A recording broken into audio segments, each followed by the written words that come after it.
Breaking news po ito mga kababayan. Ilang senador hindi po makakalusot sa investigasyon ng Blue Ribbon Committee. Ito po ang pahayag ng Pangulo na si Senador Marcoleta at ito rin yung sinang-ayunan ng mga senador dito. Itong si Villanueva, Bongo at Chis Escudero dahil po nasasangkot po ito sa mga anomalya ng flood control. Dahil itong mga senador na ito allegedly, lalong-lalo na po si Joel Villanueva at Chis Escudero ay tumatanggap po ng mga campaign donation gaya po ng mga bayad po ng mga kontraktor. At ito naman si Senador Bongo dinadawit po sa negosyo ng kanyang pamilya na di umano allegedly sabit daw po si Bongo nung panahon po ni PRRD. Ngayon po, pakinggan po natin kung ano po ang sinasabi ng balita dito. Magugulat po kayo. Ang sasabihin ni Marcoleta, merong pasabog. Walang sasantuhin na senador. Pag ito nagkasala, bilanggo habang buhay. Halaka. Totoo kaya ito mga kababayan? Panoorin po natin. Walang takas sa investigasyon na ang ilang senador na umano'y may koneksyon sa flood control contractors. Partikular dito ang mga tumanggap umano ng campaign donations. Narito ang agenda report ni Hannah T. Sureball na tatalakayin ng Senado ang koneksyon ng ilang senador sa contractors ng flood control projects. Yan ang pagtitiyak ni Senate Minority Leader Tito Soto. Sa kabila kasi ng pagiging present ng top 15 firms sa nakaraang Blue Ribbon Committee hearing, tila obvious na hindi sila tinanong tungkol sa koneksyon sa mga senador. Assurance ni Soto, posibleng upuan ito ng Senate Committee on Electoral Reforms, lalo na't ilan sa mga kontratista naging campaign donor nila sa eleksyon. Oras na nagtawag ng electoral reforms because based on the bill. Sino ba ngayon? Ando doon ng COMELEC. Hindi maaaring ando ng COMELEC. Hindi maaaring may magtanong niyan. Yeah. Pangalawa, pag hindi man nagkaroon, magkakaroon tayo pagdating ng budget ng COMELEC. Base sa partial list ng PCIJ o Philippine Center for Investigative Journalism, 3 senador ang may koneksyon sa mga kontratista. Number 1 si Senate President Chis Escudero na ang top campaign donor noong 2022 si Lawrence Lubiano na may-ari ng Centerways Construction and Development Incorporated. Sumipot si Lubiano sa pagdinig pero hindi siya natanong tungkol dito. Number 2 naman si Senator Joel Villanueva. Ang kontratistang New San Jose Builders ni dating Housing Secretary Jerry Acuzar ang isa sa top donors niya noong 2022. Si Senador Bongo naman, anak ng owner ng CLTG Builders, habang kapatid ang may-ari ng Alfrego Builders and Supply. Una na ring tinanggi ng 3 mambabatas ang involvement nila sa contracts ng mga nasabing kumpanya. Si Senator Ping Lacson ang yan mga kababayan, talagang kinakaladkad po ang pangalan po ng 3 senador na ito. Dahil sa anomalya na ito. Itong si Chis Escudero umamin po na tumanggap ng pera. Di ko lang alam kung 20 million ito. Ito namang si Villanueva, kahit na nasa listahan na yung pangalan niya, todo deny na wala siyang kinalaman. Yun po yung balita po dito. So ngayon, puntahan po natin kung anong sinasabi ng mga netizen. Kung naniniwala ba sila. Villar, Escudero, Villanueva, Bongo dapat imbestigahan, sabi ni Chisi.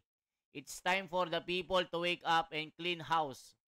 Dapat managot at makulong ang mga lumustay ng kaban ng bayan. Unahin si Chis, sunod si Bongo at Villanueva. Magpalusot na yan, lalo na si Chis. Dapat lang at dapat mapanagot din sila. Lahat. People power. Tama yan, focus kayo sa mga politiko at gobyerno mismo. Walang takas, ganun dapat. Galing ng Bilyonaryo News Channel, dito na lang ako nanonood. Dapat lang imbestigahan din mga senador related sa flood control project. Walang pinipili at fair. Hindi lang sana imbestigahan, dapat ay kasuhan. sila at hanggang maari ay tanggalin sila sa pagiging senador.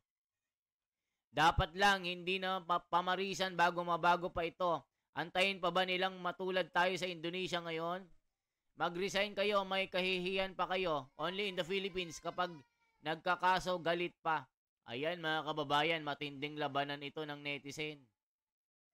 Mangunguna sa pagtalakay nito na siyang chairman ng Electoral Reforms Committee. Siya rin ang nagpaputok ng porsyentuhan ng mga opisyal sa flood control.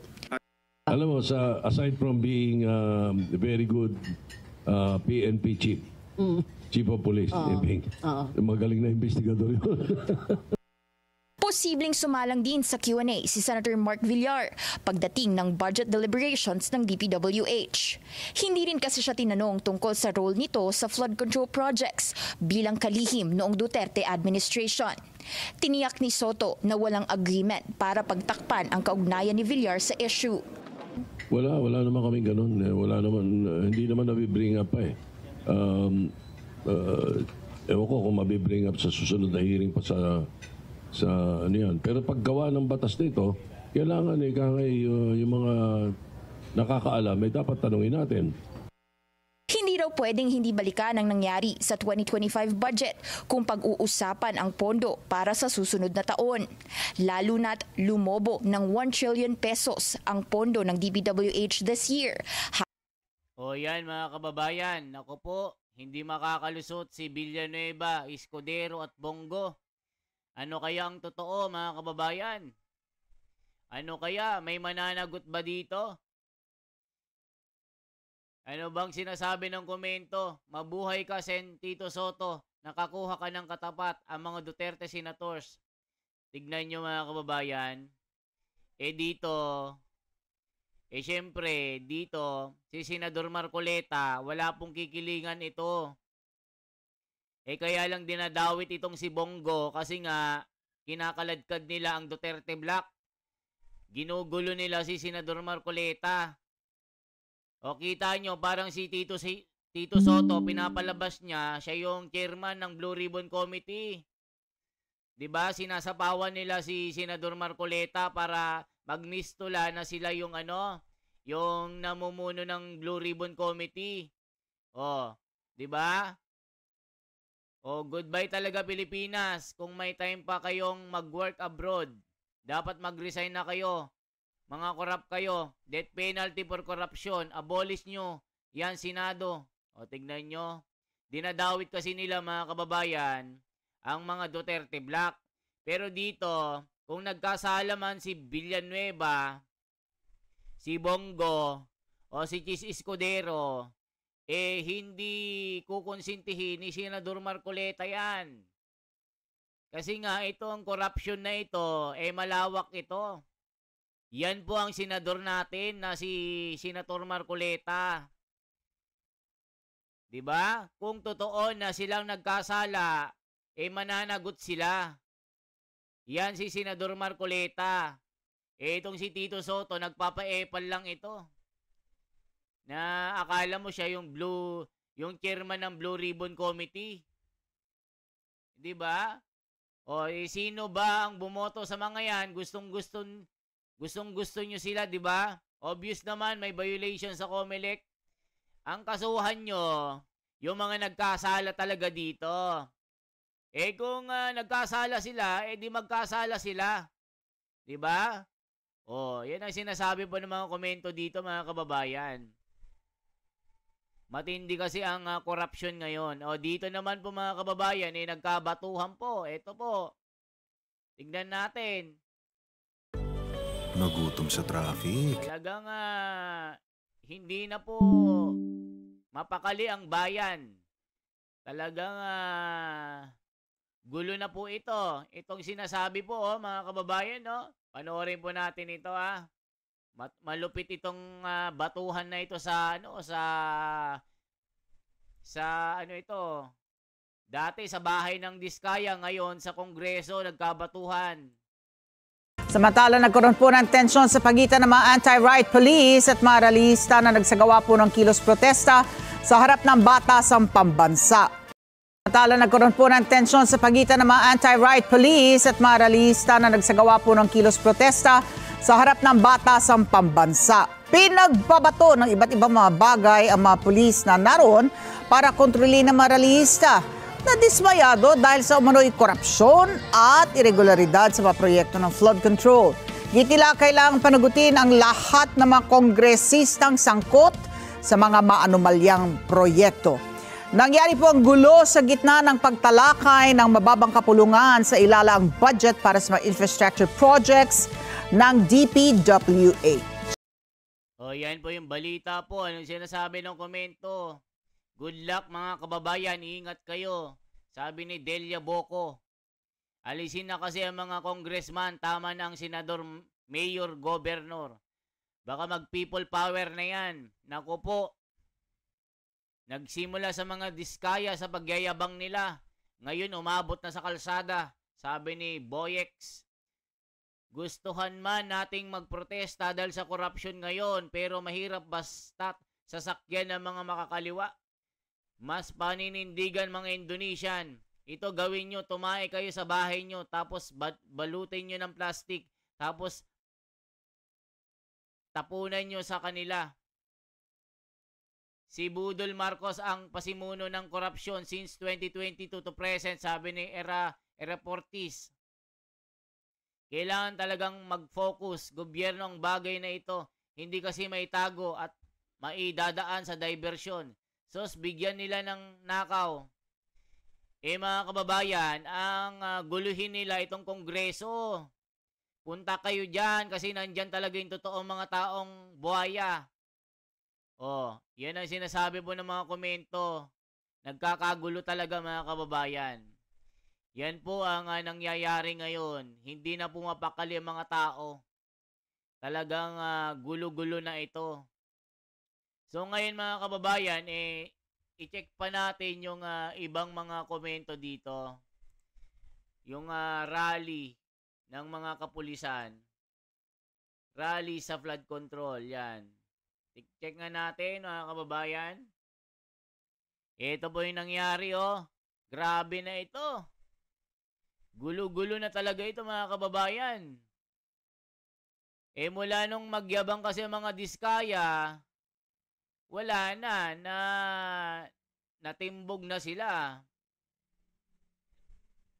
Talaga nagkakagulo na po. Yung ibang mga congressman, katulad ni Saldico, nasa Amerika na, nagkasakit na. Ito naman yung batuhan ng putik nung nakaraan mga kababayan. Ito po, panoorin nyo po. Subukan na ang new Lava Cake. Ito po yung nangyaring eksena doon sa bahay ng mga diskaya. Panoorin nyo mga kababayan, baka yung iba hindi pa napapanood. Ito po yun, para po malaman nyo. Kasi kailangan nyo malaman ito para magkaroon tayo ng mga idea kung ano nangyayari sa bansa natin. Ito po.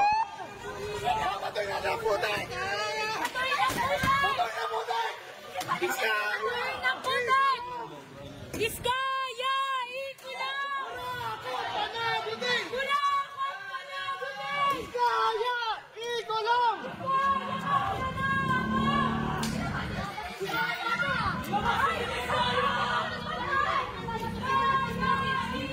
Yan po yung nangyaring batuhan sa Diskaya Compound. Binato ng putik, pinandala. Nanakaw kayo. Alam mo, balyahan po. Ayan po mga kababayan.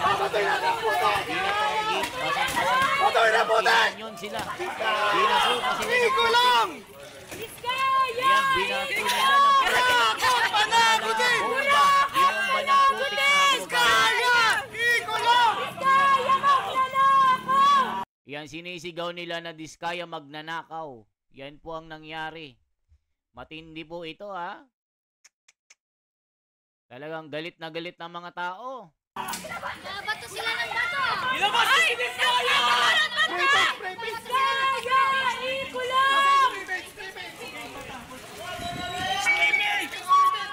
Magnanakaw! Magnanakaw! Ikulang! Ilagay ko natin! Magnanakaw! Ayan,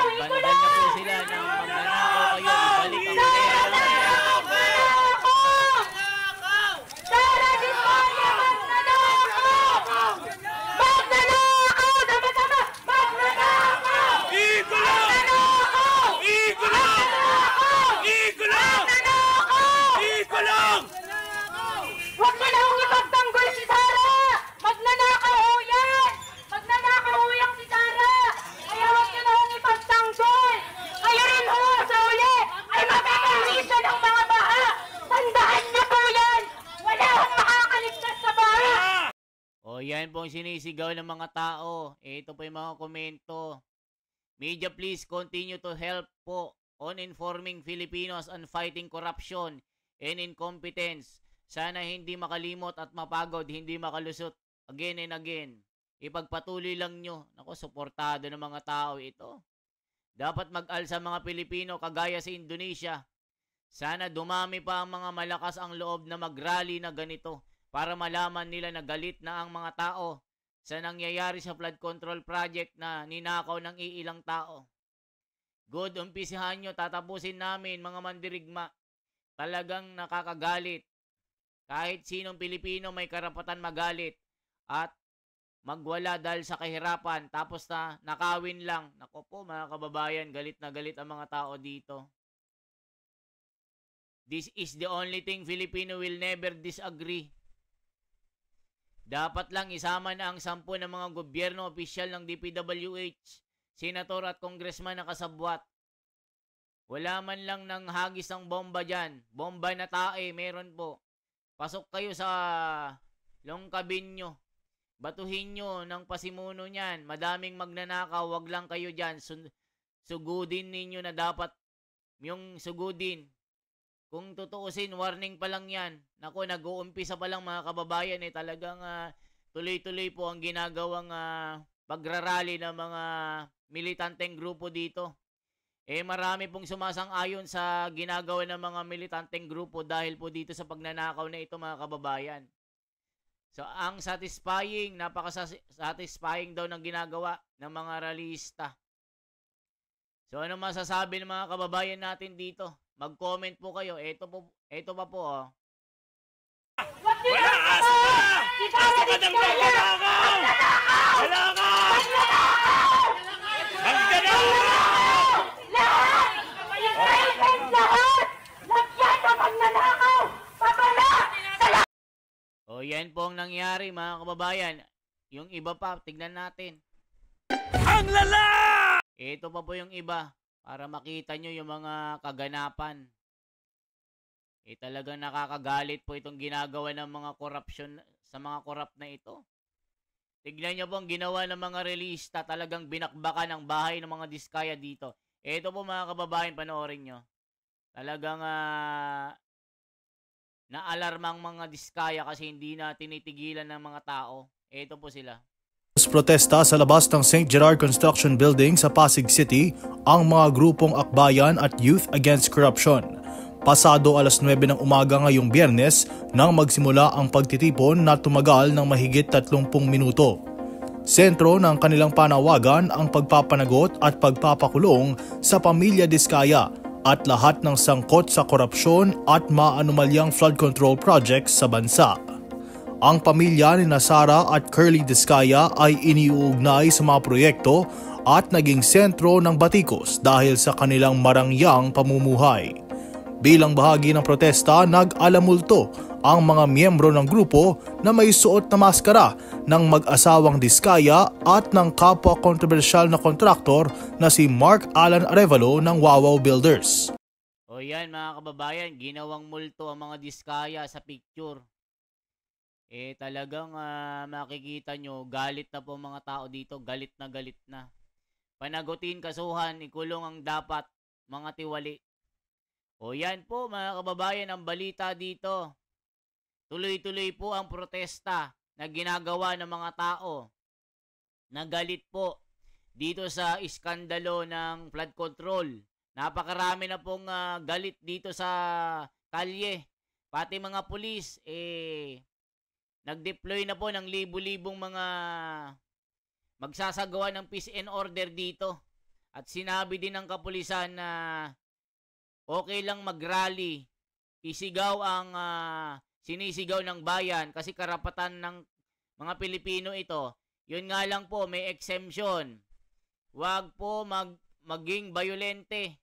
Sumunod pa rin sa pinapairal ng batas. Kasi nga po, pwede daw makasuhan. Itong bahay ng mga Diskaya po, magsasampa daw ng kaso sa mga ng bato at ng bomba ng putik at nagbandal sa kanilang gate na nadugyot ang kanilang harapan. So dito mga kababayan, okay lang naman magprotesta. Yun nga lang, sabi po ng kapulisan, maging mahinahon, sumunod sa ipinag-uutos ng batas. Huwag pong gumawa ng gulo. Sumigaw lang ng sumigaw. Pero yung mangbato, mangaway, magkasakitan, ito'y hindi na po pinapayagan ng pinapairal na batas. Kailangan maging mapayapa lang po ito. Yan lamang po ang aking bahagi mga kababayan. Sana po makisama rin po kayo sa komento para makita nyo po ang mga nangyayari dito. Tuloy pa natin mga kababayan. Habang nagaganap ang programa, narinig naman mula sa loob ng gusali ang sigawan ng ilang tao na sumasagot sa mga paratang.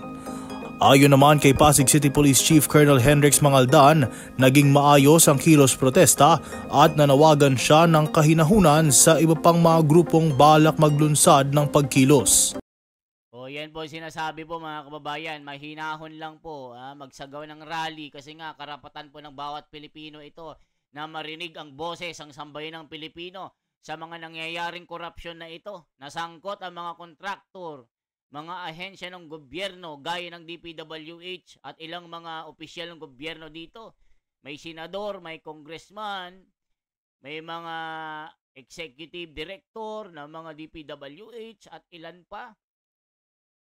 Kasi sila din ang may kontraktor congressman. Lahat na po, kontraktor, gaya ng mga diskaya po. So yan lamang po ang aking bahagi mga kababayan. Sana po i-share nyo po ito, i-like nyo po ang ating video at ipakalat nyo po. Mabuhay po. Ako si The Wonders Philippines. Salamat.